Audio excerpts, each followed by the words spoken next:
Welcome back, everybody. Hope y'all having a good day so far. Today we're gonna look at some of the dumbest criminals, and we're gonna react to this. Let's get it.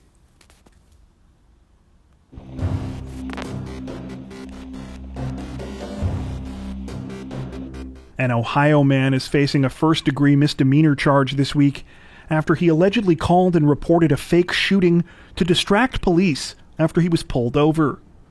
The incident took place last Saturday afternoon on July 3rd, when 34-year-old Muhammad Kabir was pulled over outside a Walmart supercenter in South Euclid, Ohio. In addition to driving with both a suspended license and expired plates, his 2-year-old son, who was with his wife in the back seat of the vehicle, was not sitting in a car seat. Instead of accepting that he was going to I don't know about that, man. I feel like you're doing the most for something simple. And they should be able to know where that call coming from, I think. I don't know, but receive multiple traffic citations, Kabir instead apparently decided that the best course of action was to try and avoid the situation altogether by calling 911 and reporting a fake shooting near the Walmart in an attempt to distract the officers that had pulled him over. Unfortunately for Kabir, the call was traced back to his cell phone and was found to be a match to where he had been pulled over for the traffic stop. He was then arrested for making a false report.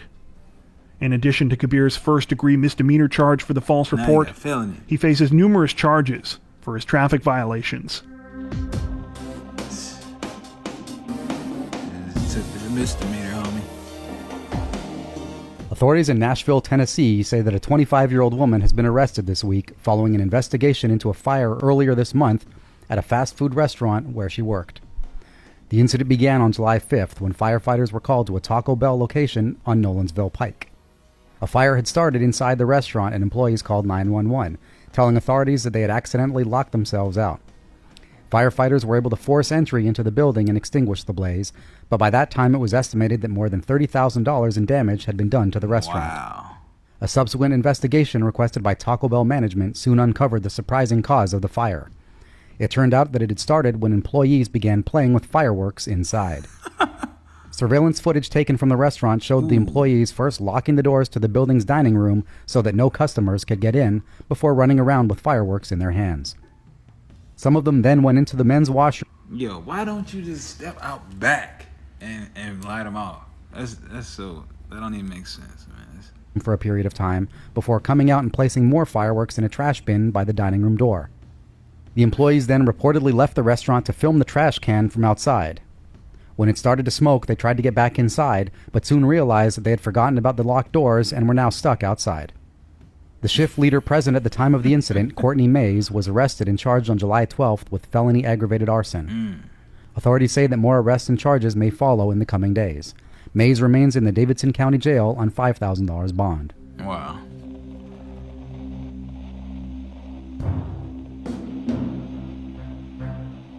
Representatives from the Tulsa Police Department say that a wanted woman was successfully arrested this week after she commented on a social media post concerning her case.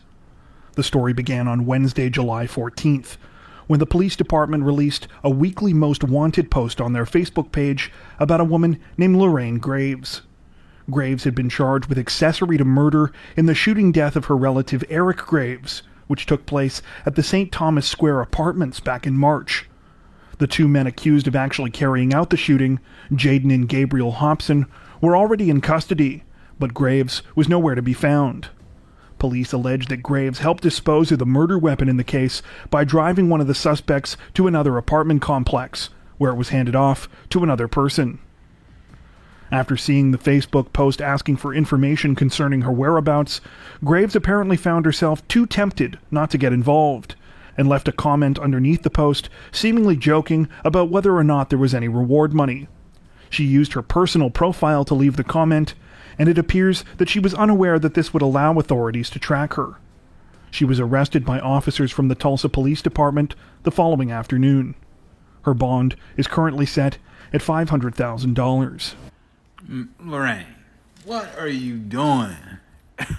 Come on, that's got to be some of the dumbest stuff I've ever heard.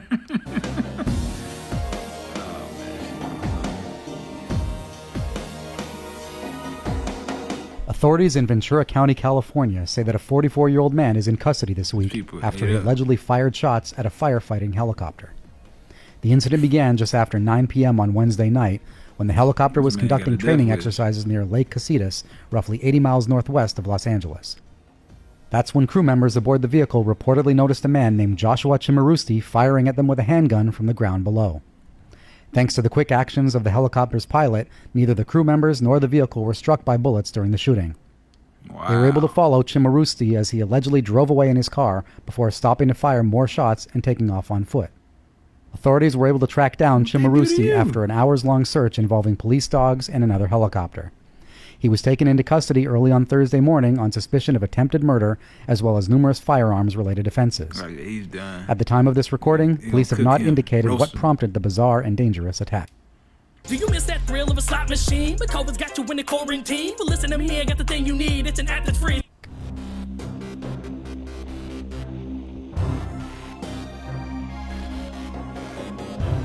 This week, representatives from the Bexar County Sheriff's Office announced that they had arrested 2 teenage girls after they allegedly stumbled across a dead body and decided to steal jewelry from the deceased person. Wow. The incident took place a few minutes after 8:30 a.m. near the intersection of Sunday Song and Charismatic Roads, just outside of San Antonio. That's when the 16 and 17-year-old came across the body of a young man who appeared to have taken his own life by hanging himself from a railing near a drainage ditch. Following the grisly discovery, the girls contacted another friend who called 911. However, police say that before they could arrive, the teens took a gold chain with a pendant from the man's body. The crime was discovered when footage of the theft shot by the teenagers began to circulate on social media. And they recorded. The girls allegedly filmed themselves taking the valuables and posted the video to Snapchat. When police officers saw the video, they immediately recognized the teenagers as being the witnesses at the scene where the body was discovered. Both were promptly arrested. The 17-year-old has since been identified as Bethany Martin, who was released from jail on a $2,000 bond on Wednesday. The 16-year-old has not been named due to her age. Both have been charged with theft from a human corpse. Following their arrests, the girls admitted to the theft and returned the pendant to the deceased man's family. However, they claimed that they had not kept the gold chain that was with it. The chain has yet to be recovered.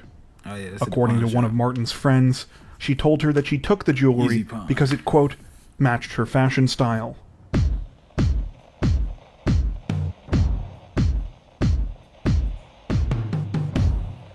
An Illinois woman is facing charges this week, a little more than 2 months after viral footage of her was allegedly captured violating wildlife protection laws in Yellowstone National Park. According to reports, the incident occurred sometime in mid-May of this year, when a woman named Samantha Daring was visiting Yellowstone's Roaring Mountain area. Just before 5 p.m., a group of tourists in the area noticed a mother grizzly bear and her 2 cubs, who were coming closer to them. In accordance with park regulations that require visitors to stay at least 300 feet away from the bears, the tourists quickly retreated to their vehicles. That was, with the exception of Samantha Daring. Instead of moving away from the bears, Daring walked closer until she was within roughly 15 feet of the grizzlies and began taking pictures of them with her phone.